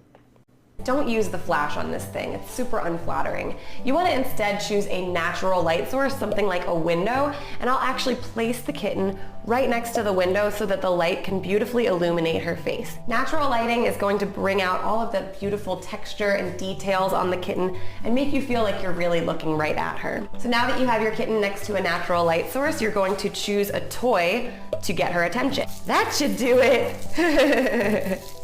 Okay, so I've got my toy and clearly she's very interested in that. And then my third piece of advice is to shoot a photo at eye level. Oh, Flower's interested in it too. I'm taking a picture of her at eye level. So let's just get a couple options here. Oh my gosh, Peppermint, you're so cute. With the window right in front of her, it's gonna light up her eyes beautifully. Peppermint has all of these funny whiskers that I want to make sure I'm capturing in detail. Okay, so those were just a couple of tips, and I'll reiterate some of them here. Natural light is definitely your friend. So if you're taking a picture of a kitten at night and it's kind of dark and you just have one lamp in the room, you're going to end up with a blurry photo that is not flattering. It doesn't catch the beautiful color of their eyes. It doesn't catch the detail in their fur. So natural light is definitely the way to go. Let's get that curtain open. Let's plop them right near a window. You can see here, this is Clem, one of my recent foster kittens, and that's just a cell phone photo, but you can see so many details, every little, you know, color in his eye and the detail of his tongue. Light also allows us to get a crisper photo, so we can capture those split-second things that happen, like a tongue sticking out to the side. Oh, that's a really cute thing, and you know, you can't capture that if you don't have ample light. So make sure you have enough light. Take a photo at the kitten's eye level. So if you're taking a photo from overhead of a kitten that's down at your feet, you're just going to end up with the top of their head or kind of a strange angle. Getting down on the floor with them or putting them up on a table that's near your eye level is going to help people really see the kitten face to face. And that's what we want potential adopters to see, is, you know, be face to face with this animal, just like your peers. You're looking right at them. We also want to use noise and toys, two great ways of getting a kitten's attention. So it's not that kittens just naturally pose for the camera. Anytime you see a picture like this with a kitten who is looking right at the camera, you can bet that right behind the camera there's probably some kind of noise happening. I'll give you an example. Here's my phone, and if I'm taking a picture, I at a minimum am doing something here to make noise, or I have a crinkle ball, or I'm going pss, pss, pss, pss, pss, or whatever it is. I hope that wasn't too loud, you guys. Sorry. I'm making some kind of noise or showing a toy behind the camera. And then, of course, the more personality, the better. Don't be scared to share a photo that, like, the kitten looks kind of crazy in. If I get a picture of Clem with his mouth closed and a picture of Clem with his tongue sticking out, the one I'm going to share is with his tongue sticking out, because people just love it. Even if they're making kind of a sour face or they look kind of silly, like anything that shows their personality, take that and run with it, because people really like those unique shots. I do want to mention that my partner Andrew is a professional photographer who focuses on cats, and he has a book, How to Take Awesome Photos of Cats. It goes a lot more into detail on both phone photography as well as dedicated camera photography, and it's just a really fun, cute book. So that's something that you can pick up to help you with your photography skills. Photography is really interesting and really important if you're into animal welfare. You really do have to be able to take a good photo, because that's how you can show people who the kitten really is. You know they're awesome, but now it's time to show potential adopters that this kitten is beautiful and amazing. Now, you also want to be writing an adoption bio that's going to go with your kitten's photo. So just a photo enough is not enough to go on whether you want to adopt an animal. You really want to have a bio. And that bio is going to be posted in several different places, which we'll talk about. But let's talk about what goes into the bio. There's really 5 different parts, and I'll show this in a example video.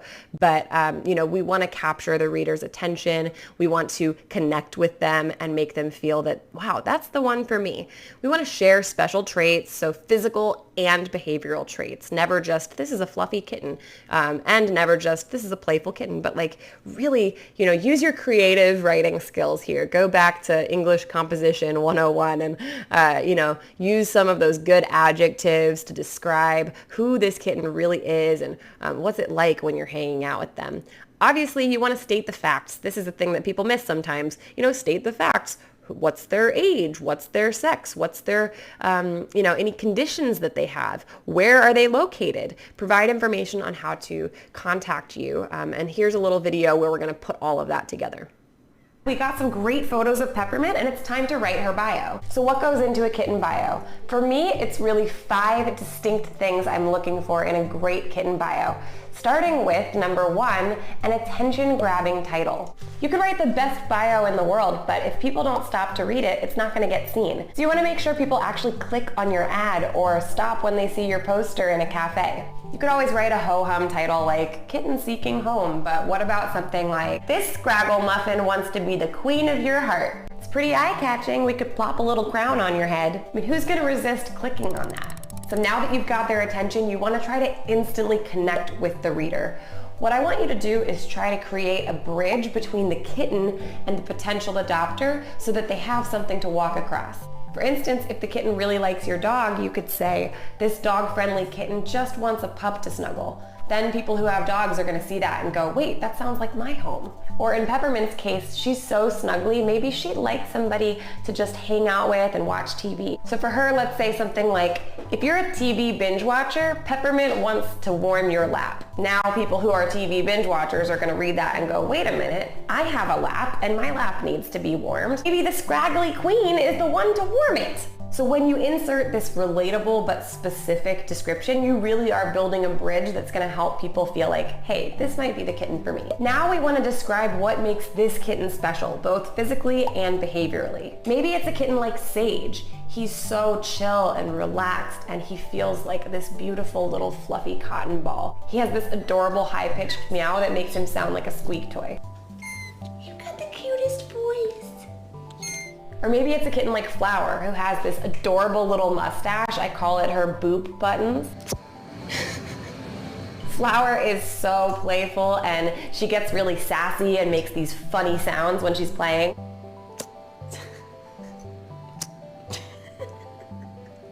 So you could talk about these various traits. So what do we know about Peppermint? We know that she's got this really soft coat that kind of looks like constant bedhead.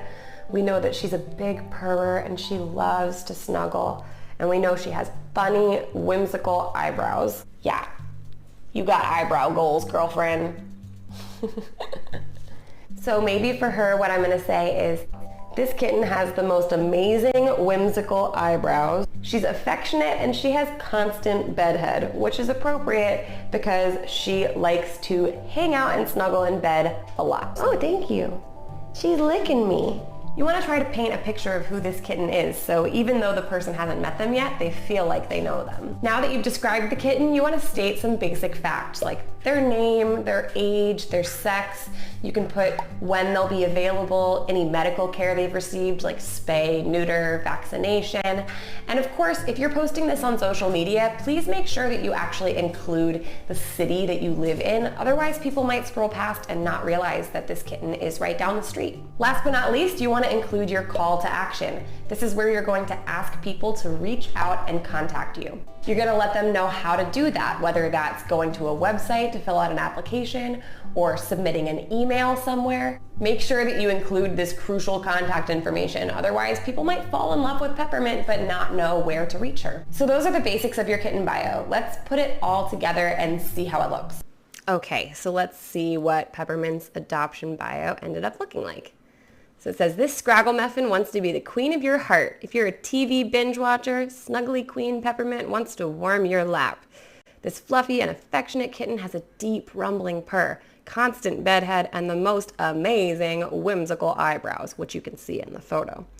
She's a female kitten who's been spayed, vaccinated, dewormed, and microchipped, and now she's ready for her forever home. If you live in the San Diego area, you can apply to adopt Peppermint at orphankittenclub.org/adopt. So that's a pretty concise it's a pretty concise bio, but it tells you everything that you need to know, all the facts, all of the like fun little idiosyncrasies about the cat. And I do have to say, please like lean into any weird stuff that you think about this cat. I know a lot of us, we have funny nicknames we give the kittens, or, we notice really strange little details about them. And one thing that I think can really benefit the kitten is to lean into that. I have a kitten right now who's just a all black, short-haired kitten, but his name's Darwin, and I just one day looked at him and said, his head is shaped like a pound cake. That doesn't make any sense, but I just shared online, this is Darwin, his head is shaped like a pound cake, and everyone loves Darwin now because we all call him a little pound cake head, and it's just a weird, funny thing, but that one little note, that one little detail that you give might be the thing that makes somebody just laugh or feel connected to that animal and go, I love him. He does have a head shaped like a pound cake.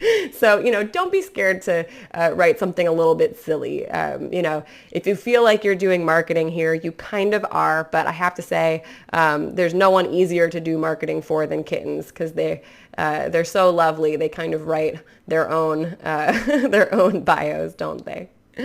Okay, so now you have your photo, you have your bio. Where do you put this stuff?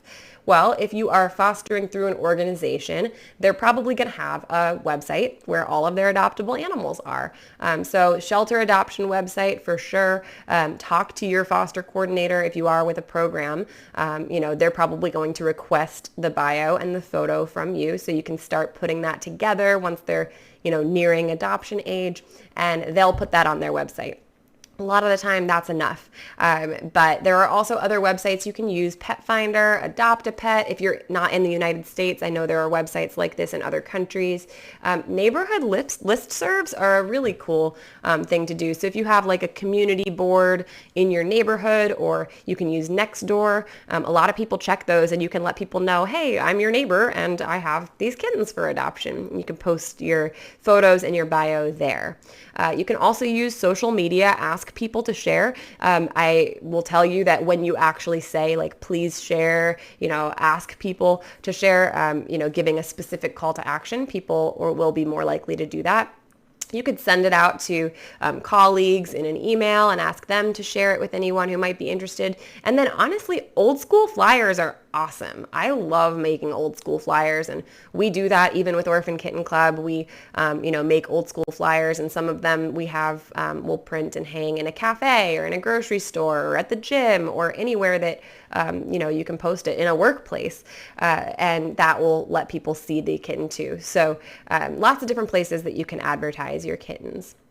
Now, if you're fostering through an organization, most organizations, they're going to have an adoption process. So you don't really have to worry about a lot of this. And I want to emphasize that I strongly discourage people from from doing this on their own if you have the option of being with an organization, because an organization is going to have all this structure in place. You don't have to worry about how to create an application, how to vet a kitten adopter and whether they're a good home.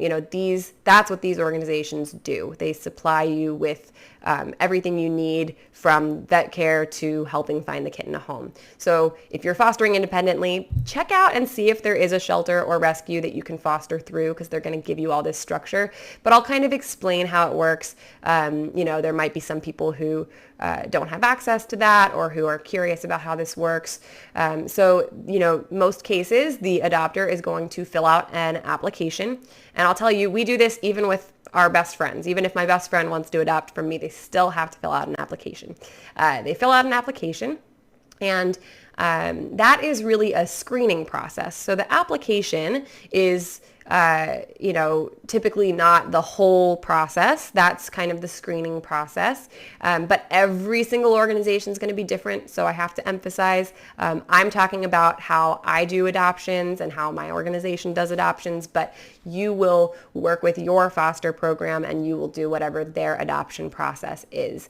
But in general, the screening process is the application. You have an opportunity to ask some questions.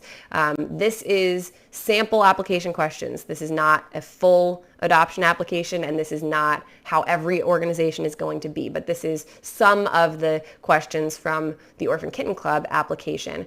So you can see, I'm asking some basic questions. Who lives in your house? Do you have animals in your house? If so, tell me about them.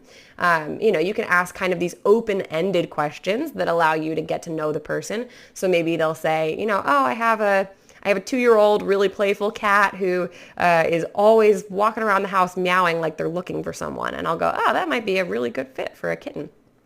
You can ask, questions that are close-ended too, so things that are multiple choice, things that can tell you, does this person meet your minimum requirements, such as, do you intend to declaw the cat? Like, we will not adopt a kitten into a home that will declaw. So if the person selects yes, then that person is not eligible to adopt. If they select not sure, then that's an awesome opportunity to educate that person. And we do have wonderful adopters who have selected not sure because they weren't sure. Maybe they had a declawed cat growing up. They don't know very much about it. And so we'll still do a follow-up with them, but we'll have a conversation, and we make sure that they, if they're not sure when they apply, they are sure once they've had a conversation with us that they will not be declawing. And then, you can ask questions like, will you be the primary caregiver for the kitten? So there's all these different questions that you can ask. But all of this is leading you into a discussion with the adopter. And like I said, every application process, every adoption process is going to be different. But in general, what research shows over the years, there's been a lot of research published about adoption processes and what seems to be the most effective.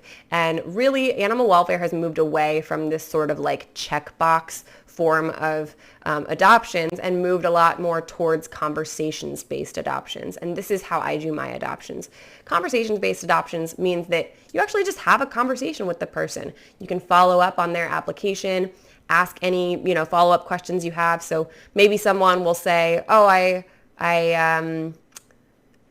move a lot, and so then I'm going to make a note of that when I talk to them and just ask them to clarify, like, okay, so you move a lot, so can you talk to me about how you would integrate a cat into your moves? What would that look like if you move across the country? Talk to me about how you're going to handle that with this, cat in your life. It's also an opportunity to do some adoption counseling, which is great because even if this person doesn't adopt from you, you've now had the opportunity to educate them about, whatever it is. So be kind, be open when you're talking to people, educate them and just be, kind of receiving information from them about who they are and whether it's the right fit.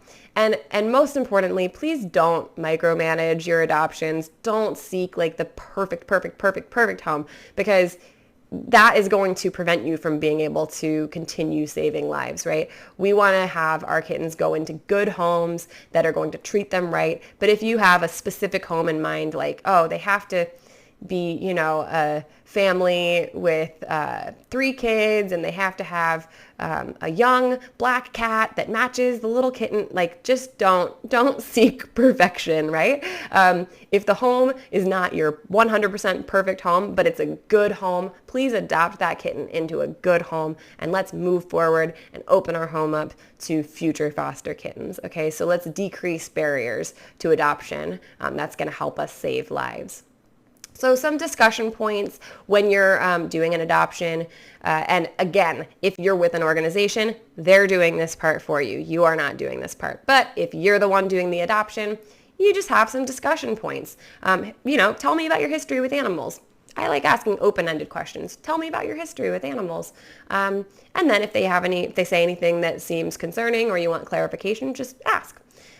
You can ask them. I like asking about, like, what's your expectation for transitioning into the home? That's a good question, because if they say, well, I expect them to come home and I want my cat to immediately be their best friend, that's probably someone who has a little too high of an expectation of how adoptions work. So that doesn't mean they can't adopt from me. That just means that we want to have a conversation about that and say, well, here's how that transition can look or may look or typically looks, and we talk through that. Are they ready for long-term commitment? Have a conversation with them about that. So I just want to keep emphasizing every adoption process looks different. This is kind of just what I do. But these are some examples of things that would catch my eye, either as red flags, where we're not going to proceed, yellow flags where we're going to have some more discussion, and then green flags that are like, okay, this is definitely going to work out. Some red flags would be an unsafe living situation, or an unstable living situation. If the person is, just about to move, or they're in an environment that's not going to be safe for the kitten, obviously we're not going to proceed.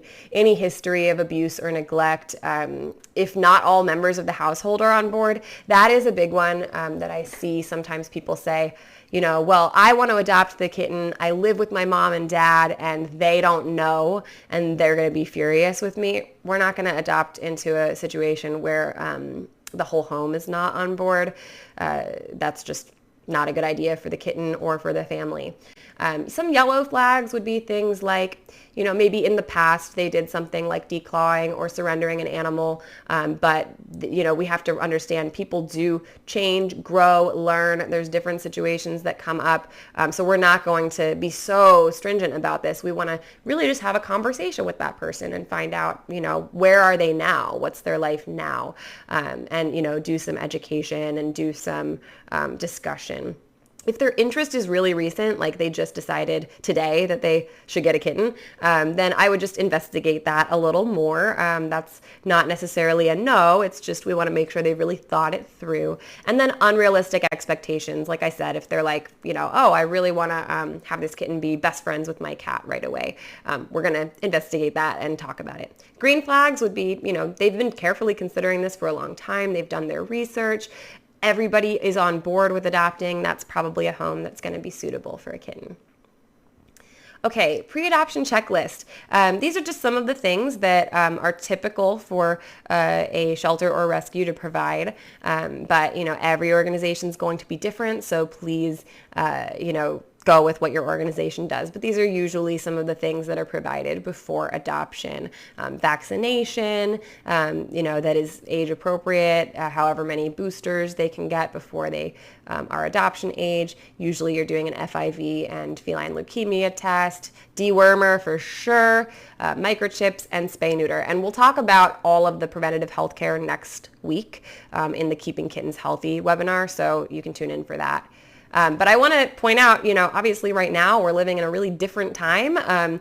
During a global pandemic, a lot of things have changed and we have to be flexible. Animal welfare has to be flexible. That's one thing about being involved in rescue is you have to learn how to sort of be resilient and be malleable and work around different situations because there's things that are going to come up all the time. So spay-neuter services are decreased in a lot of parts of the country right now. And what I will say about that is, it is really not typical for rescues to adopt out an animal who is not spayed or neutered, but right now, probably the best thing that we can do is proceed with adoptions, because we don't want to stop having access to rescue services for animals. Intake has not slowed down for kittens, so adoption should not slow down either, but we want to be cautious about how we do it. So there are foster to adopt programs. That is where the adopter actually signs up as a foster parent, and they foster that animal until they are spayed or neutered. So we are kind of delaying that surgery until it's something that can be safe to do, and they can sign a foster to adopt agreement. Opposite sex pairings is not something I would do with a foster to adopt agreement, because, as these kittens, mature and become sexually mature, we don't want them to, have an accidental litter in the person's home. So I would not do opposite sex pairings if you're not able to access spay neuter right now. And then no contact adoptions absolutely can and should occur right now. We want to protect ourselves. We want to protect our adopters. This is how we're doing adoptions right now. Obviously, typically we would, shake the person's hand and give them a hug, but right now that's not how anything's being done. So this is actually in front of my house. We just right outside my front door put a little folding table, and we put all of the materials out. So the paperwork, which we sign in advance, you can use services like DocuSign to sign everything in advance.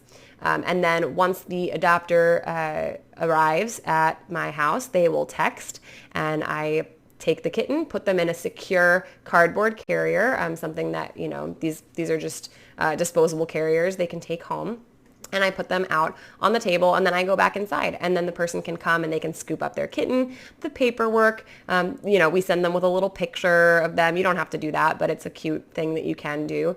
We like to send our kittens home with any favorite toys. So if they had a toy they loved in foster care, I'll pop that in their goodie bag.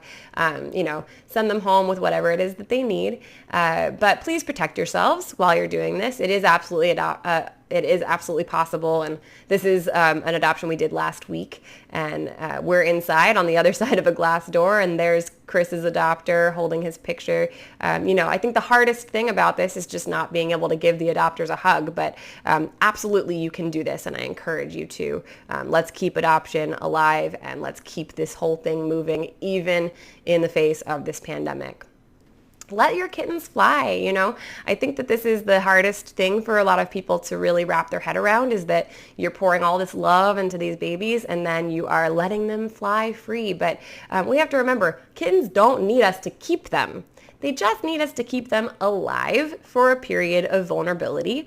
And then once they're no longer vulnerable, once they're, healthy and they are playful and they have all the skills of eating food on their own and they're really independent, those kittens don't need us anymore. They don't need foster care anymore.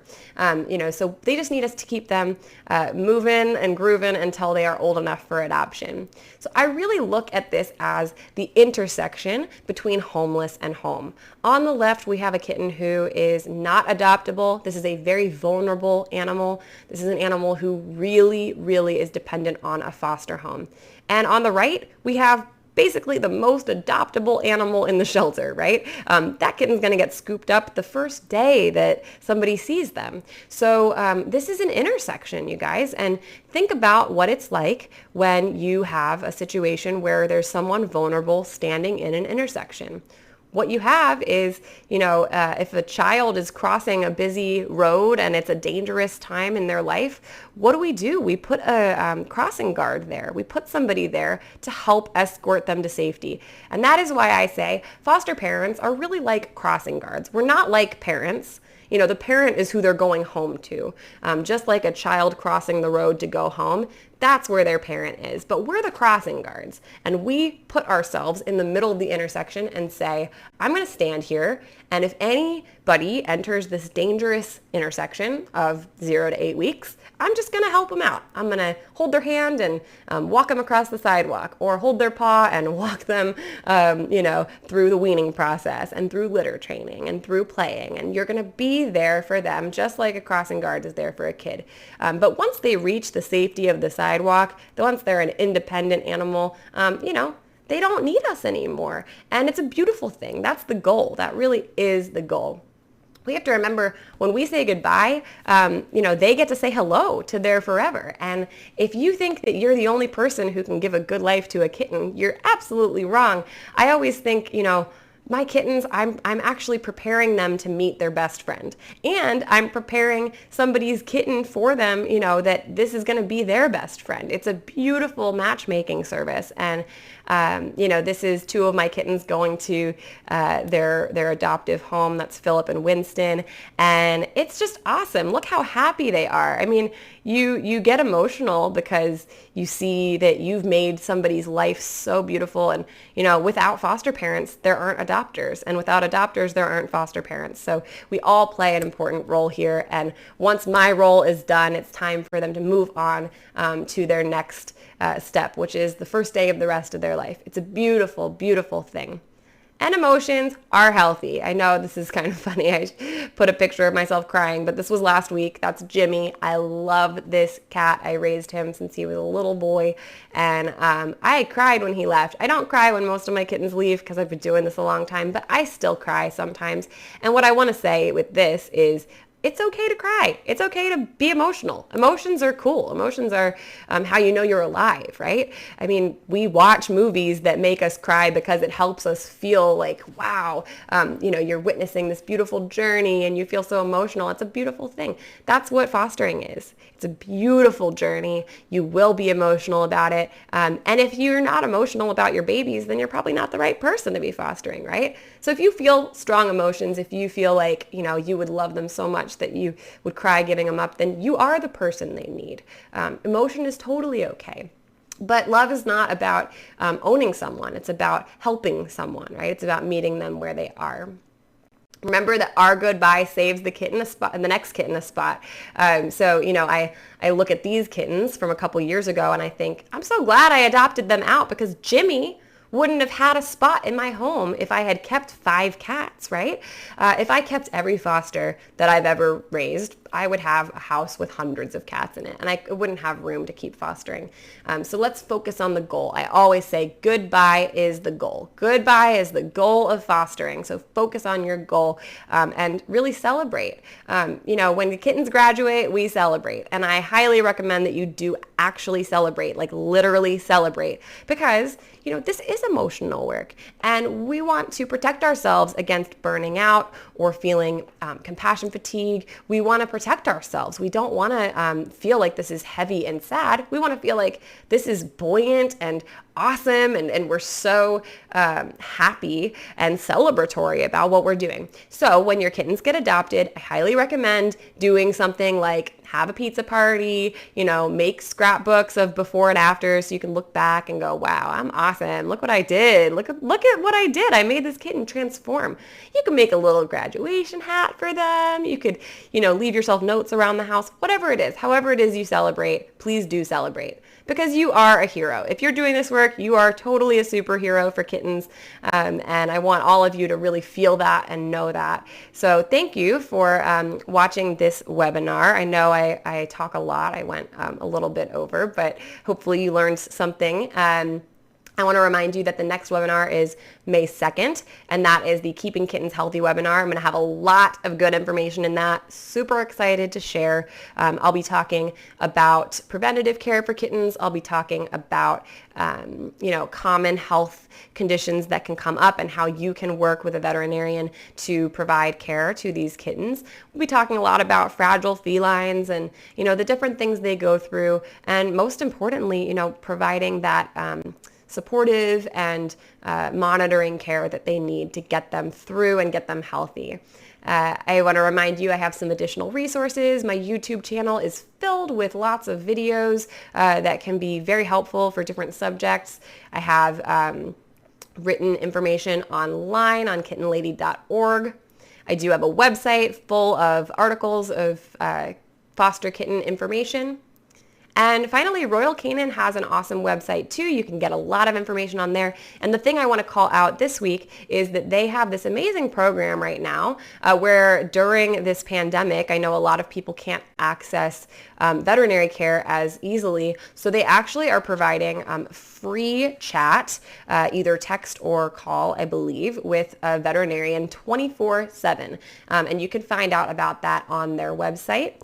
And I'll also be sending some more information out about that in the additional resources. So if you're registered for this webinar, then I'll send out the information for that. If you're not registered, go register right now, kittenlady.org/webinar. Register for this webinar, and then tomorrow or the next day I'll be sending out those additional resources, including information about this very cool program where you can chat for free with a vet. That's available through May 31st. So thank you guys to everybody who's still watching. I'm going to answer a couple of questions now. So let's see what questions we have. A lot of really good questions coming in. Thank you guys. So let's see. My 6-week-old kitten pees everywhere but the litter box. I changed the litter type 3 times and placed several around the room. Help. Yeah, so, kittens, most kittens do pretty well with this, but some kittens will find alternate places to pee.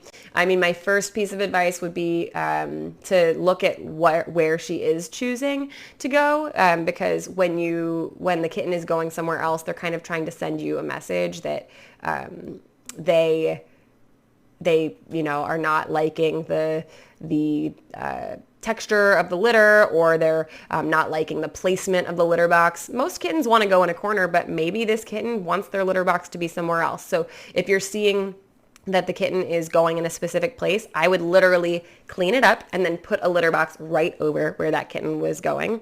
See if you can catch them in the act and put them in the litter box.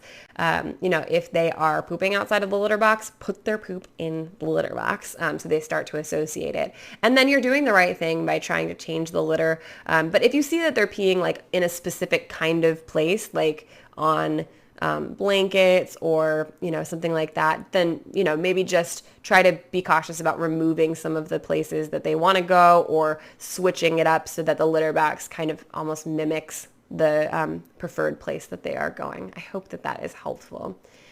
Can you discuss when it's a good time to separate a kitten from a feral mom? Yeah, so I will be doing a talk all about feral kittens and feral moms on May 9th, but I'll quickly say, with any mom situation, the kittens are going to be weaning and going through all of that with mom.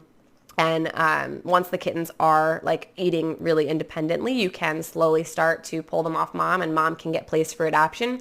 With feral moms, you want to be a little bit cautious about leaving them with mom too long, because the kittens have this socialization window. I'm going to talk a lot about this on May 9th, but they have this socialization window where they're really deciding what they think about humans. And so if we leave them with mom too long, they're going to decide, I don't like humans. This is if mom is feral. So ideally, we want to pull the kittens from mom a little bit younger than if she was friendly. And also because mom doesn't want to be in foster care. We want to get mom, spayed and back out to where she is from. So I would say, around 5.5 weeks, if those kittens are able to eat on their own, we're going to pull them off mom, get mom spayed, and she'll go through, her TNR program or whatever it is that she's going through. We're going to get her spayed and get her out of there. She'll be happy, and then the babies will have an opportunity to socialize. Okay, what do you do if a kitten keeps eating the nipple on the bottle and ends up swallowing the tip but isn't quite yet ready for slurry? So this is something that people see with bottle babies. Sometimes as they get older, that kitten is very bitey, biting on the nipple of the bottle. Ooh, sorry guys. And if the kitten is doing that, they should not be able to shred the tip of the nipple unless they have premolars. And if they have premolars, those are the teeth on the side. If they have premolars, they can be weaning. So I would say if your kitten is like aggressively biting the nipple, then definitely you want to remove them from the bottle and start trying to wean them. You can give them their formula in a dish and show it to them that way, show it to them on a spoon. But we don't want our kittens to be biting and shredding nipples, definitely, because if they ingest that, that could be really dangerous for them to swallow a foreign object like that. Okay.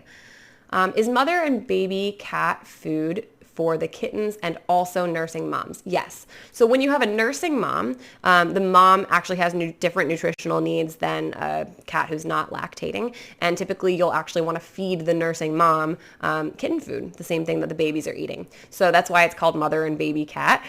So the mother and the baby cat can both be eating that mother and baby cat food, and that's good for mothers and kittens up to 4 months old.